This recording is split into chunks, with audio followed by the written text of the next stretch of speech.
বাংলাদেশের রপ্তানি গন্তব্যের একক দেশ হিসেবে সবচেয়ে বড় বাজার যুক্তরাষ্ট্র। ট্রাম্প প্রেসিডেন্টের দায়িত্ব নেওয়ার পর নতুন শুল্ক নীতির কারণে দেশটির বাজারে বড় চ্যালেঞ্জের মুখে পড়েছে বাংলাদেশ। যুক্তরাষ্ট্রের বাণিজ্য বিভাগের টেক্সটাইল ও পোশাক খাতের দপ্তর ওটেক্সার সবশেষ তথ্য বিশ্লেষণে এমন চিত্র উঠে এসেছে।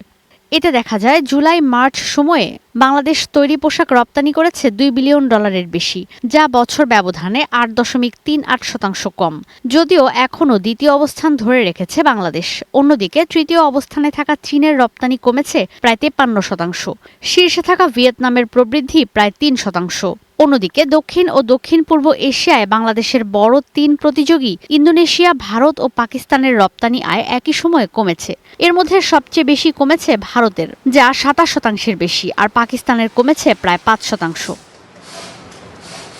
মার্চ পর্যন্ত পরিস্থিতি হতাশার থাকলেও এপ্রিলে রপ্তানি আয় বাংলাদেশের প্রবৃদ্ধি 31.21% ছাড়িয়ে গেছে। রাজনৈতিক পরিস্থিতির কারণে আগের জমে থাকা অর্ডার ছাড় করায় প্রবৃদ্ধির কথা জানিয়েছেন রপ্তানিকারকরা। এপ্রিলে যুক্তরাষ্ট্র থেকে বাংলাদেশের মোট রপ্তানি আয় ছিল $736 কোটি।